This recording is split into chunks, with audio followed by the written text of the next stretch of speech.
Cast is now starting. All attendees are in listen-only mode. Hello, everyone. I hope you're all having a great day so far. I'm just on here to do a quick sound check. So if you can hear me and see the webinar screen, if you could kindly raise your hand just to let me know, that would be great.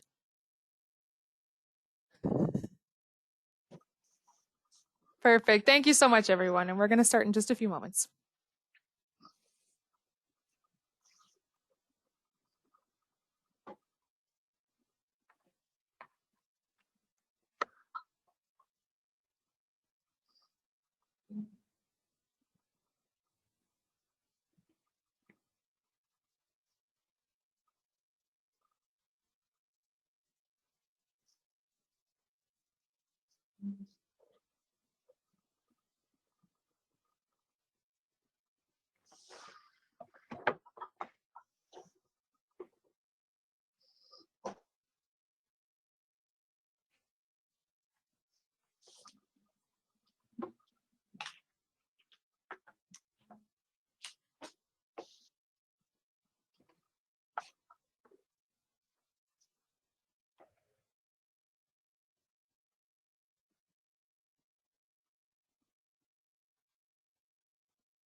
Am I good to start, Sarah?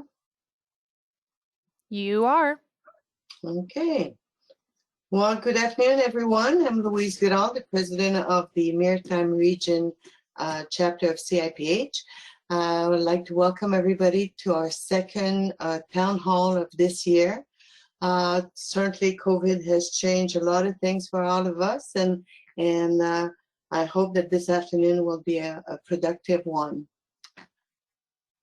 The agenda today, well, obviously me, you have me live and well. Then we're going to have Gail Kaufman from, that's the national chair, and Gail will give us, provide us with an update from her perspective. And after that, we're going to have Rob Lefort, that we're fortunate to have him again for a return presentation of what he sees from his perspective as well. So on the regional update, well, COVID-19 in our region, what I see is that construction is gaining some momentum. Some of the projects that had been put on hold have resurfaced as people have figured out a way to manage the different trades in the building. And certainly I know that in Halifax, that was a concern at one point. The distributors are reopening to representative as we speak, and all of those visits are by appointment only and are very deliberate. The days of just stopping by and saying hello as you drive by is certainly not the state of business today. Same thing with showroom. I see that all of them are reopened, again, by appointment only for, I would say, 95% of them are by appointment. And it seems that we're very fortunate in the interesting time of COVID that our industry is very busy, or certainly in Atlantic Canada we are. Our numbers on COVID remain very, very low. We are not seeing the rise in cases that other provinces like Ontario, Quebec, or Alberta are experiencing. So we're very, very fortunate for that. I would like to just review who are our board of directors. So we have first Vice President Genevieve Walker from JF Taylor Enterprises. We have Treasurer and past President Peter Robertson from EMCO. Our national liaison is Bill Hooper with Upanor. Two of the directors, the first one would be Marco Ferro from IPEX, and we also have Lee Bell from Wolseley, Canada. When we're looking at our board, we have vacancy. We're looking for for people to join and participate, and look forward to other people's input in all of the mix. We are transitioning over the coordinator role. Kristen Corbin will be leaving us at the end of this month. I want to thank Christine for the input and the work that she has put together. Certainly, if I look at the 2 town halls that we had this year, they wouldn't have happened without Christine. So my sincere thanks to you. And I would like to introduce Charlene Bro. Charlene is taking over the role of coordinator, and she is on the call today. And I will be meeting face-to-face with Charlene next week. So I'm looking forward to that. So in the meantime, any question that you may have, the details for her email address and her phone number is on the screen today. And we can certainly share that to all of the members later on. In lieu of being able to get together this year for the holiday season like we normally do, we thought that we would do the best of the best of holiday tradition, and we would do sort of like a virtual booklet, a compilation of holidays, recipe, drinks, activity, or fun things that people would normally do within the bubble or the network of family and friends. So we're looking forward to have the participation of many to be able to share some of the favorite traditions. And shortly before Christmas, our intention would be to send that to all of the members. So again, in lieu of meeting face-to-face and having it shared that way, well, maybe we can read the information and cheer together differently. That's pretty much what I have to say from the Maritime perspective. Now I would like to introduce Gail Kaufman from Wolseley, Canada, who's our national chair. So over to you, Gail. Thank you, Louise, and good afternoon, everyone. Thank you very much for having me today. As Louise mentioned, my name is Gail Kaufman, and I joined the CIPH National Board of Directors in 2012 and became the chair just about 3 months ago. My day job is Vice President of Marketing and E-Business at Wolseley, Canada, where I've been for almost 15 years now. One of the best parts of being chair is traveling across Canada and having the opportunity to meet with our regional boards and members. Obviously, that's not possible now, but I'm hoping that at least sometime before my term is up next June, that I'll get to meet some of you face-to-face and perhaps in St. Andrews by the Sea at our next ABC. So fingers crossed. I think this has got to be one of the most challenging and interesting times ever to be in business. We are all very well acquainted with the disruptive forces that our industry is facing. In fact, disruption has been an ongoing topic at our ABCs over the years, as well as the subject of numerous webinars. And if we didn't already have a heightened sense of awareness and urgency around change, well, the events of COVID-19 have forced it on us regardless of our state of readiness. If someone had told me in February that at Wolseley, we'd be locking our branches and servicing our customers exclusively through curbside service, I would have found that extremely hard to believe. But that's what we did, and consequently, we've learned quite a few things, not the least of which is that many customers actually prefer this way of doing business. So as with how we are managing change in our individual businesses, it's no different for CIPH. As an association, we need to evolve and always keeping our finger on the pulse of our members so we can continue to focus on what's most valuable and relevant to all of you. So, as we all continue to navigate through the impact of COVID-19, I believe that sharp focus and excellent execution are the key to continuing to provide our members as well as best leveraging the time and talent of our national and regional boards and committees. So while networking is an important benefit of CIPH membership. In our most recent Pulse poll, members reiterated the importance of 4 areas: government advocacy, training, industry data and insights, and member engagement. And while we've been unable to bring our members together physically, we have held a number of events, like what we're doing here this afternoon. And even though we started doing this out of necessity, I believe that the benefits of virtual engagement are too compelling to leave out of our mix in the future. So I will touch on each of these 4 points in the following slides. So government advocacy. This is really focused in 3 main areas. The first one is timely adoption of codes.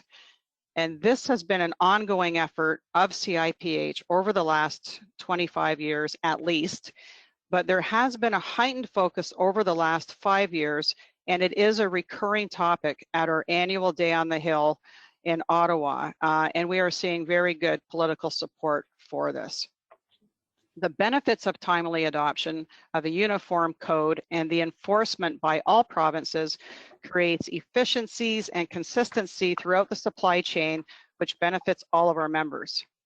And I'm pleased to report that when the 2020 National Plumbing Code is published in 2021, for the first time ever, all the provinces will be required to adopt the same code within a 24-month window, which means that by 2023, we will all be on the same page, finally.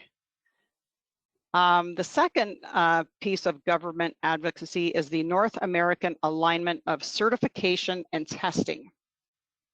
So this creates massive efficiencies across North America, meaning one test, one certification, and one mark that reduces the duplicative costs of bringing new products to market.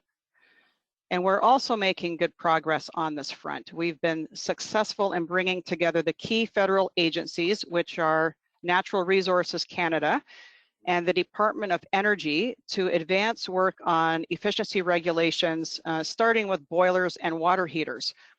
At the end of October, this work will be scoped and an action plan will be put in place. And when this is completed, the same standard will be in place across North America. The third piece of our government advocacy is around retrofits and skilled trades. So in the scope of climate change, we are working with MCA Canada to encourage the federal government to provide building owners and homeowners with incentives to retrofit to more energy and water efficient systems. At the same time, working along with MCA to attract federal funding for skills training. At the end of October, we will have a meeting with various federal departments, and Rob Lafort actually will expand on this a little later when he's speaking. Just to touch on regional focus. So to ensure maximum impact of our government advocacy work, our regional boards are working at the municipal level to also ensure that CIPH has a place at the table when discussions are happening and before decisions are made. We have a very strong relationship with MCA at a national level, and they are our partner at the annual Day on the Hill. Our voices together are very impactful, and it's important to build that relationship also at the regional and local level, and the regions are doing a really good job on this front as well. The other piece of important value to our members is around training. Access to training is really important. So in addition to ongoing webinars that I'm sure you're all familiar with that focus on product knowledge and a variety of other soft skills, right now we've turned our focus to a certification program for hydronic designers and installers. This is being developed in collaboration with our other association partners, CMMTQ, HRAI, and TECA. This will be a 10-module program that will be delivered virtually and will be available in 2021, so stay tuned for that. The next piece is around data and insights. having access to industry and economic data and leading indicators is valuable at any time, but especially in the environment we now find ourselves in, as we're all thinking about how to continue to evolve and ensure our businesses remain financially fit. Construct Connect is packed with information and data like housing starts, commercial and institutional starts, and the value of permits by province, et cetera, et cetera. And due to popular demand, this quarterly report will be supplemented with an economic report, and that will be coming out every 2 months. And of course, the monthly wholesalers report is a staple. I can tell you from a Wolseley perspective, to have to find this data, in a variety of different places, CIPH has made it super, super easy to access, and it's absolutely indispensable to us, and I'm sure many of you are using it in the same way. And lastly, member engagement. In spite of COVID, we've continued to find virtual ways to bring our members together for meaningful discussions. And these have taken the form of town halls where senior industry members have discussed industry opportunities and challenges, how we're collectively dealing with COVID and things of that nature. We're very excited about the launch of our very first virtual trade show, which will replace CIPH West in November. As much as we like face-to-face events, there are definitely major benefits. For one, there are no boundaries, there's no borders. Geography is not an issue, so members in the Maritimes can easily get involved now. It's also spread over a 4-week period with certain days slotted for live meetings, so it's really flexible to accommodate busy schedules. I could go on forever, but I'd love to hear your feedback, so please check that out in November and let us know what you think. We continue to conduct pulse polls, which are very important to getting timely feedback on what's on your mind, so you see these periodically. And finally, I want to just inform you we have an Insights Forum, which is happening on October 6th. And this will include an industry panel of senior executives representing each of a manufacturer, distributor, and agent, offering perspectives on leadership during crisis. There will also be a session on selling in a COVID-19 environment with Frank Foster, and an economic and industry outlook session with Mark Casaletto from Construct Canada. So there's tons of great content at this event, so please join if you're able. So I will stop talking now. That concludes what I had to share with you from a national perspective, and I thank Louise and team very much and for your time. Thank you. Thank you so much, Gail. So my name is Sarah Clark, and we're going to be moving on to the last portion of our town hall today, which is COVID-19 and Canada's plumbing and heating sector, an autumn update with Rob Lafort. Before I introduce our webinar presenter, please note that you will have the opportunity to ask questions about anything covered in today's session. And that will happen at the end of Rob's presentation today. You can do this by typing your question directly into the question box, which is on the webinar control window on the right-hand side of your screen. Please save your questions for the Q&A portion at the end of the session. Also note that a copy of today's presentation will be made available to all attendees following this webinar, and you will have the opportunity to submit any questions after the session has ended by sending them to info@ciph.com. Today's webinar presenter is Rob Lafort. Rob's professional background includes government relations, communications, and policy roles at leading national industry associations, where he has a track record of achieving results and building relationships with decision makers. Rob has extensive experience in media relations through numerous television, radio, and print interviews while serving as a non-for-profit spokesperson. Rob is a proud alumnus of Dalhousie University, where he was awarded the Governor's Award for Exceptional Contributions to the university community. He holds a Bachelor of Arts in Political Science and a Master's in Political Management from the Clayton H. Riddell program at Carleton University. Ladies and gentlemen, please welcome Rob Lafort.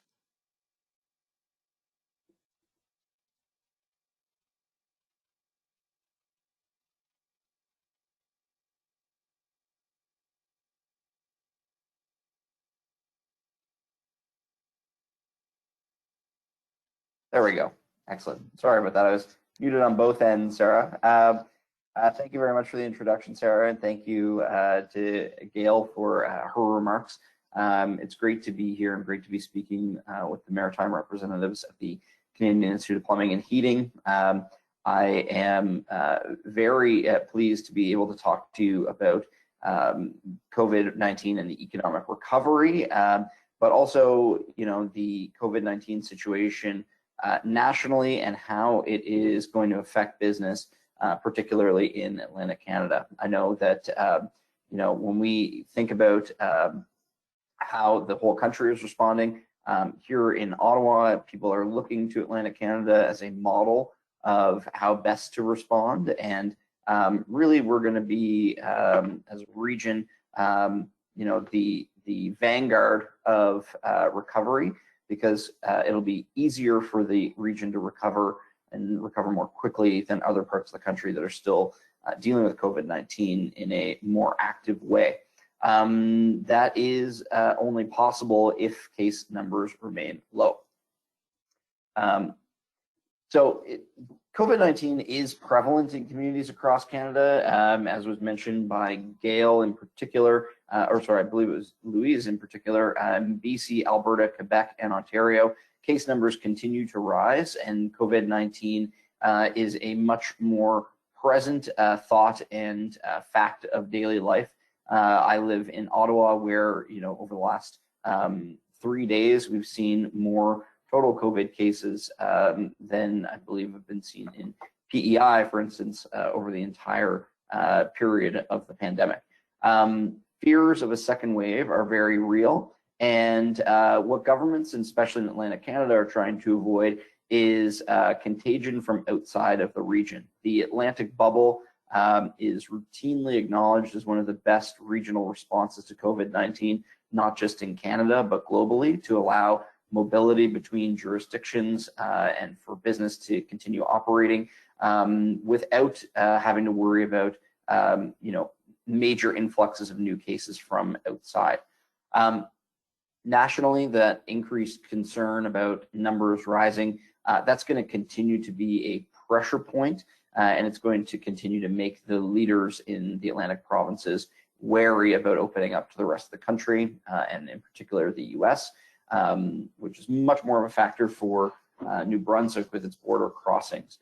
In fact, Canada today extended its agreement with the US to keep that border closed until October 21st. If you had said in March, when they first shut down the borders, do you think the border is going to be reopened before New Year's and before 2021? Everyone would have said, of course, there's no way we can keep it closed that long. We're seeing right now that political will is the thing that outweighs, practicality when it comes to fighting back against the virus. In terms of decision-making, a lot of the decision-making is pushed to local governments.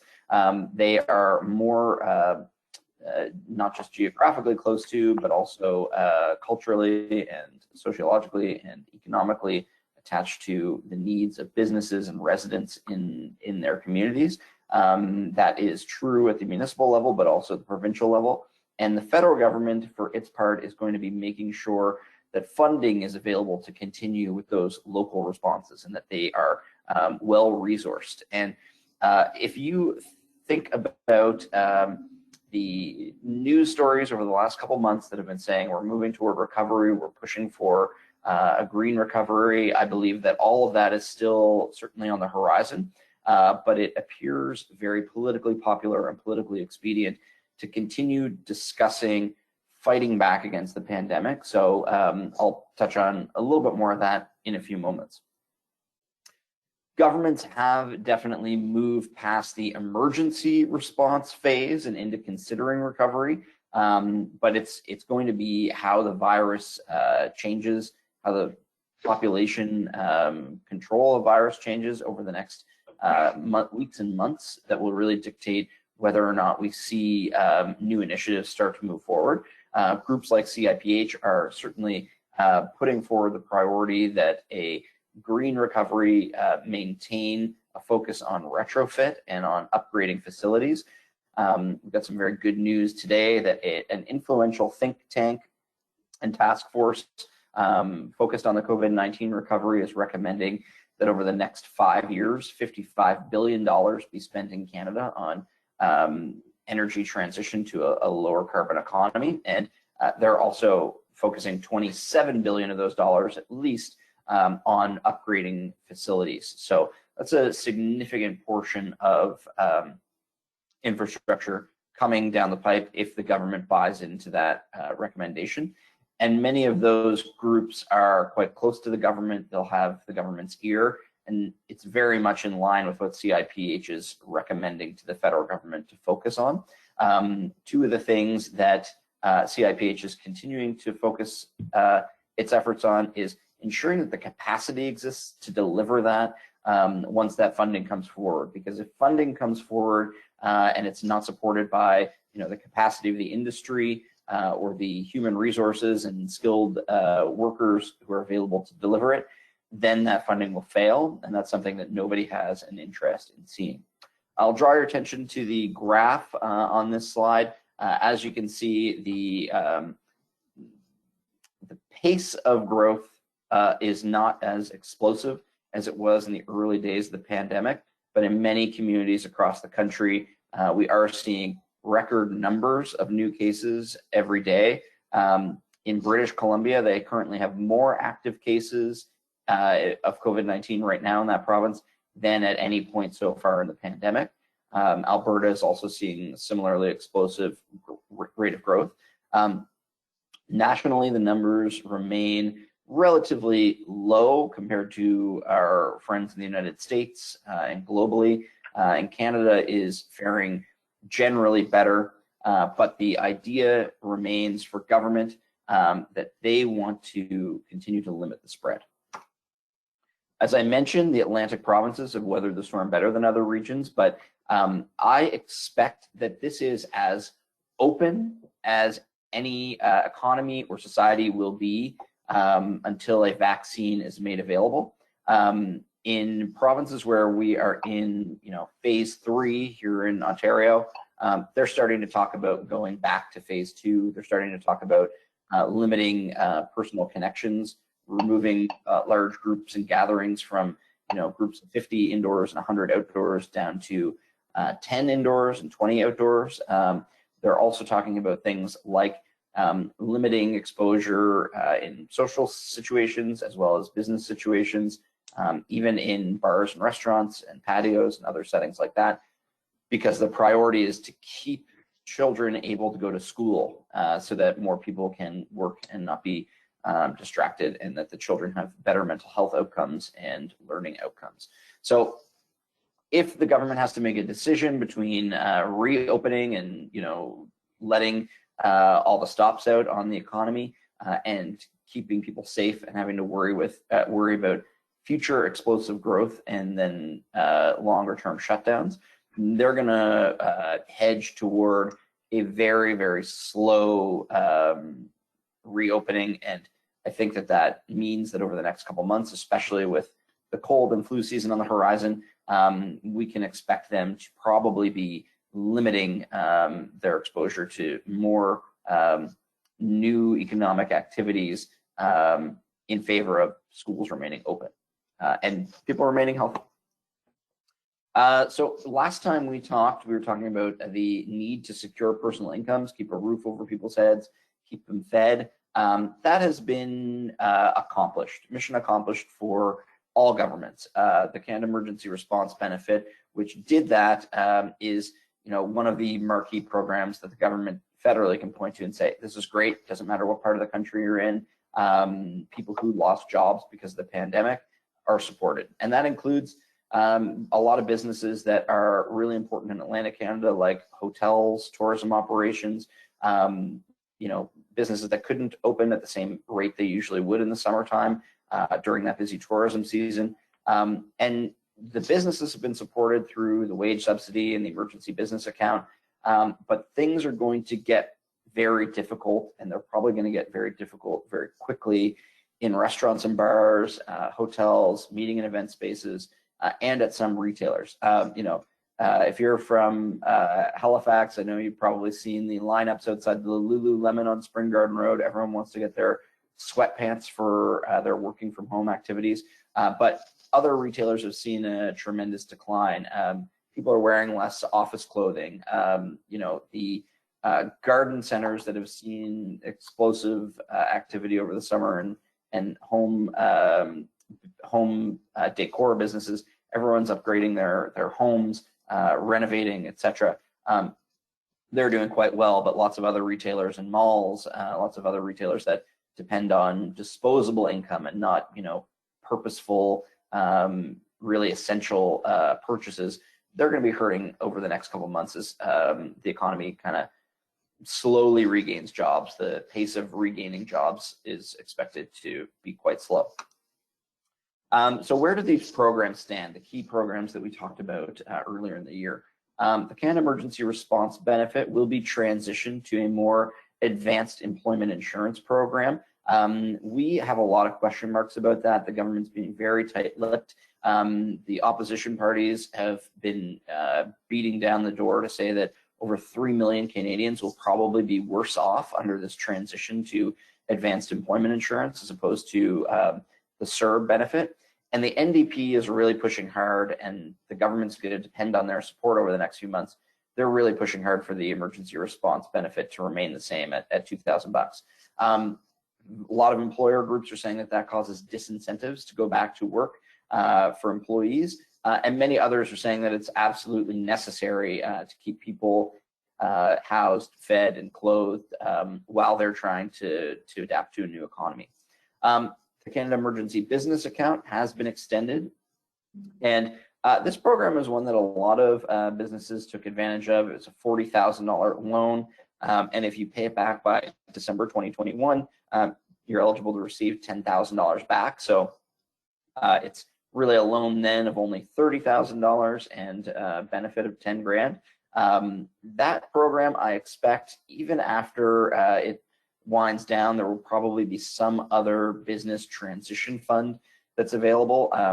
Not only are there businesses that were affected early on in the pandemic, but there's likely to be businesses that are facing more difficulty in the later stages of the pandemic too, that the government hasn't even thought to account for yet. So either that will be extended or it'll be changed, and they've mentioned that they're putting efforts into making it available to people like sole proprietors, groups like not-for-profits, and people who are operating with a personal account rather than a business account for their banking. So they wouldn't be putting in that kind of effort if they weren't planning to extend it or have some hybrid version of it in the future.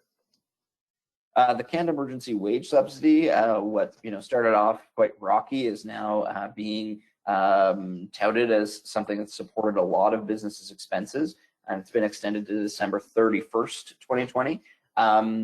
I could see the emergency wage subsidy continuing, although probably in a diminished sense, where the actual amount being funded per worker is less. They want to keep businesses going. They want to keep businesses operational. They want to keep people employed or on payroll, but only to a certain extent. If it remains concerning that a business is likely to go under over the long term, even over the midterm, they don't want to be propping up businesses that have no future. So they're going to be trying to figure out ways that they can make that work, to demonstrate that businesses have to be solvent over the next many months or years in order to be able to qualify. And it's a hard kind of policy to really interpret and to make decisions on. The Canadian Emergency Commercial Rent Assistance Plan, that's also been extended out for September 30th, 2020. This is really something that was targeted at businesses that had catastrophic losses. Despite the fact that this is out there, if you walk around downtown of Ottawa, if you walk around downtown Toronto, and you see in other cities, more empty storefronts than I've ever been accustomed to seeing.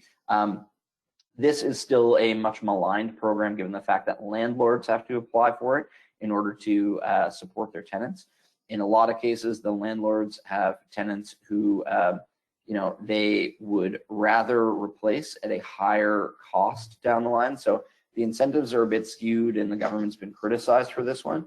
I could see that one being replaced or significantly amended following September 30th. But they're going to need to get a big shot in the arm next week with the throne speech in order for that to be something that they have time to spend political capital on. So I want to go back to just talk about some of the early stage wins for CIPH, and especially around these programs. Early in the pandemic, you'll remember there was question marks about who is essential and who is not, and plumbing and heating businesses were identified as essential in provinces and territories that made those lists. The federal government has also received information from CIPH saying that we should be considered essential by the Department of Public Safety if the federal government has to go ahead and make those measures themselves. That would be in the event of a much more severe second wave than the first wave. In terms of the emergency wage subsidy, we had early questions about whether or not businesses that had a lot of stock in their warehouses would actually be eligible. And we did confirm that the finance department made a decision to make this program very broad and very expansive and very widely accessible because of advocacy to make sure that businesses with lots of assets or lots of products for sale up to, I think the amount was $15 million, they would not be expected to liquidate their assets in order to pay their staff just to qualify for the wage subsidy. So that was a very good measure by the federal government that recognized the reality of businesses. And then finally, we certainly saw a lot of support early on from industry champions, including leading politicians like Judy Scrow, Francesco Sorbara, Senator Don Plett, and others who know the industry well and are close to it and passionate about your companies and the people who work for them. In addition to that, CIPH is taking some important next steps. We have been active with CIPH in promoting retrofit investments, and I think we're seeing the signals starting to come and turn around in that direction. In institutional, commercial, and industrial construction is definitely a solution for the economic recovery. Although the government has had some spokespeople saying lately that they don't want to see a he recovery for a she session, and they're identifying that many of the jobs that were lost, particularly in retail, service industries, hotels and tourism, industries that were very hard hit early on, were dominated by women's employment, and much of the job creation that has happened has been disproportionately helpful for men. So we're finding a way through that, communicating around that issue, because it's very important that the sector has more women working in it over the years to come, but it will be difficult, if not impossible, for that culture to change and that increase in employment to take place if businesses are not healthy, if they are not operating at full capacity, if they don't have support to weather the economic storm that lies ahead. So that's one of the key messages that's being delivered, and stimulating the economy through legacy projects that help with objectives like a greener economy and more healthy buildings overall. It ties in perfectly right there. Another thing that CIPH has done that's been really valuable, and I'll touch on this on the next slide in more detail, is bringing together government departments. The siloing of government departments, especially right now, is challenging. It's not like people in Industry Canada are walking down the street to the Treasury Board to have coffee with their colleague on a certain file. Everything has to be deliberate. Everything has to be done through video. There are no happenstance meetings these days, and everyone is in government working at a very high level with extremely full calendars.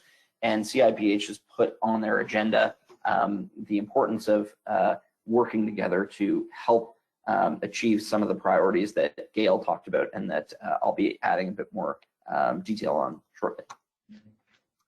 So on June 22nd, CIPH and MCAC hosted a roundtable with government departments and partners from those departments, including Natural Resources Canada, the National Research Council, Employment and Social Development Canada, the Standards Council of Canada, and Environment and Climate Change Canada. And we recognize that all of these groups have to work together to ensure that when growth is stimulated with clean and modern technologies, they're all on the same page, they're all working together. You don't end up in a situation where natural resources is a major project to support clean wastewater solutions, but we don't have enough people working in the skilled trades to make that happen. Don't want to see the Standards Council dragging their feet on introducing new energy efficient products or water efficient products when Environment and Climate Change Canada is pushing for those to get adopted. So having all those stakeholders around the table was extremely valuable. In terms of the industry priorities, collaboration is certainly at the top of the list, and I'm going to run through these quite quickly so we have time for Q&A. Investing in the skilled trades, I already touched on. We have to make sure Canada has a workforce that will be there to meet our needs for the 2030 climate targets. Getting retrofits and improvements into the built environment that's already standing, not just focusing on new builds, is really crucial. And then making sure that we have rapid reviews of outdated regulations so that we're not just sitting with old technologies, with old regulations, with old codes and old standards that are delaying the recovery and making it more difficult. We're really trying to focus on streamlining that recovery as CIPH, across the country. Getting the most up-to-date products out there, that's going to help you as businesses achieve your goals. It's going to help you communicate with your customers and make sure that they're aware of the benefits of new products. This is really key for getting Canada into the position that it wants to be environmentally. And in conversations we've had with folks who work on the national codes, they are now starting to think about building healthier buildings, not just building energy efficient buildings or environmentally friendly buildings or safe buildings, but healthy is a word that's starting to come up over and over again. And that's exactly where many of the products that are taken for granted in the plumbing and heating industry fall. Finally, I will say environmentally friendly approaches are key. A lot of this is framed in the wording and the positioning that the Liberal government has placed federally. They want to see climate action, and in order to effectively act to mitigate or reduce or adapt to climate change, you need to have industry partners bought in, and that's where CIPH is positioning itself as an industry partner and a go-to for any kinds of solutions that they want to see brought forward. But one of the key things to keep in mind here is that this is always done with an eye to improving the business climate and the business conditions for CIPH's members too. So creating new opportunities for growth, creating new opportunities for investment, that's where this is all being pushed. And we've got open ears, and we're working through delivering the message to all the right people federally, so that when they come forward with their plans, they've got a good sense of how we can help them achieve it. So in terms of next steps, over the coming weeks, Ralph and all of his staff and some members who are able to attend and take part are going to be delivering a pro-recovery and pro-retrofit message to federal decision makers. We've got a list of about 15 different government departments to reach out to make the case. And this ground has been softened over previous years for sure by the advocacy activities CIPH has done in Ottawa and in your communities. But the fact remains that everyone is focused on COVID-19, and positioning this as a way to recover from the pandemic is absolutely vital. We'll be lobbying senior political staffers and target cabinet ministers to try and influence the throne speech in the fall economic update, and I think, to this point, a lot of that work has already been done, but giving them some specifics to work with will be crucial. And then we're going to put an emphasis on workforce development and skilled trades training so that, any of you trying to not just sell products and deliver them, but also service them, you're going to have a good workforce that you can depend on and not be wondering, where am I going to find the people? Where am I going to find the staff? Where are we going to get them recruited from and trained? Hopefully not having to look too far afield to bring in people who can make your business a part of riding this wave toward the future and toward more environmentally friendly buildings across the country. We'll also do some media engagement. So we're going to be working on newspapers, radio, TV to try to demonstrate that, this isn't a green recovery is not just an idea. It also requires practical steps. And one of the most important practical steps is including businesses and creating jobs in the space. And that's something that the media is really going to want to pick up on, given the fact that, we still need to recover over 1 million jobs since before the pandemic that were lost. And then finally, we'll be doing some direct mail to influence all federal decision makers to make sure that they've got an idea of how CIPH fits in with all of the government's objectives.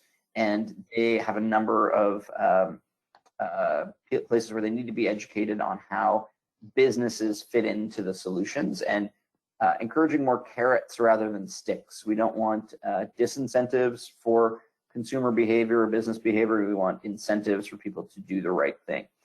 So with that, I will open it up if there are any questions. I know Ralph had some things that he wanted to say as well.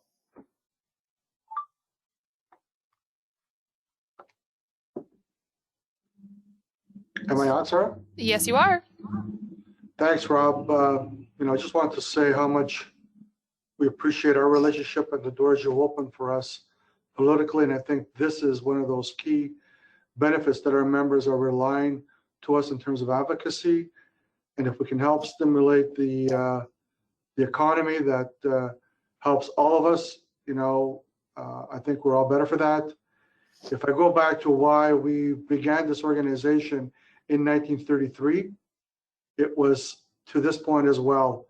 We wanted to work with the federal government to stimulate the economy, and here we are 87 years dealing with a similar issue that has been part of our mantra. So I hope the members on this call appreciate this, because I think this is value to them, and would welcome any questions from the membership for me or for Gail or for Rob as we get to a close in the next 10 minutes.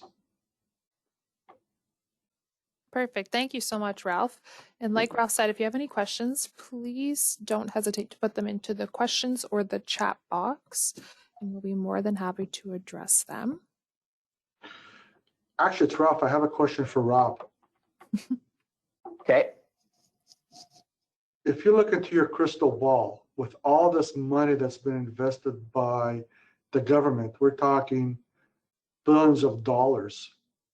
What's your sense of how it could be recouped, as we go into the next 5 years? So, not putting you on the spot here, Rob, but maybe what your thought and what maybe you're hearing in Ottawa. I'll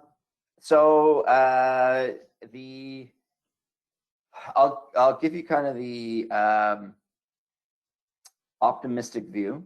And the optimistic view is that coming out of the pandemic, if we can continue to see low interest rates, historically low interest rates, then they believe that they can put forward a plan, and this isn't a details thing. They believe they can put forward a plan that it can be done without requiring tax increases. They might be able to do it by reducing expenses elsewhere, or finding efficiencies within government, possibly changing how they give money to the provinces and other levels of government. And that's the Liberals' thinking. Aaron O'Toole, if the Conservatives are in power tomorrow, he said that they would have a 10-year plan to get back to balance. That seems very ambitious. I would see, you know, an economist probably coming into the role of finance minister or prime minister without the political pressure. They'd probably be looking to do it over multiple decades, not just one decade. I do think that the government right now, they'll have some incentive if they do decide to increase any kinds of taxes, to probably make it more of a user fee. So more likely, you know, GST, which was reduced by 2 points back in 2007 and 8 by Stephen Harper.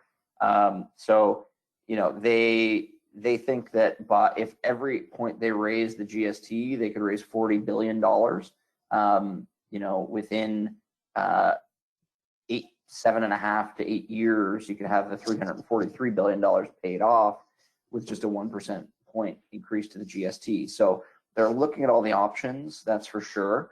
I think if they were to do something like raise the GST, they would also be looking at things like wealth taxes and death taxes and, sorry, estate taxes. That's where I think the Liberals would have to go, because they would make it about you know, equity and attacking the super rich, more so than just asking everybody to pay a little bit more. I think that, you know, before he resigned, Bill Morneau said we have no plans to raise taxes.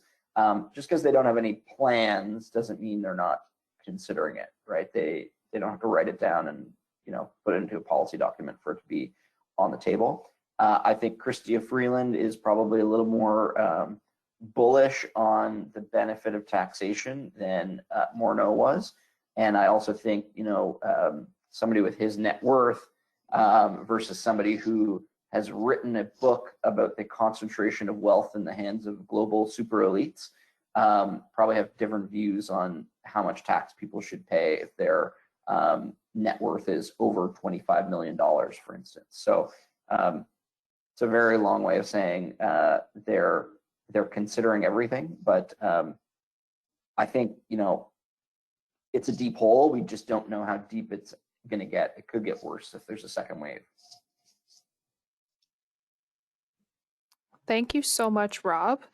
We don't have any questions that have come in as of yet, but if anybody has any questions for CIPH or Rob after the presentations today, please don't hesitate to send them to us at info@ciph.com. I just want to take a moment to thank the Maritime region and Louise Goodall for the presentation today, as well as Gail Kaufman for her portion of the presentation. And once again, thank you so much, Rob, for your portion of the presentation. I hope everyone has a great day, and thank you so much for attending today. Bye-bye, everyone. Thank you.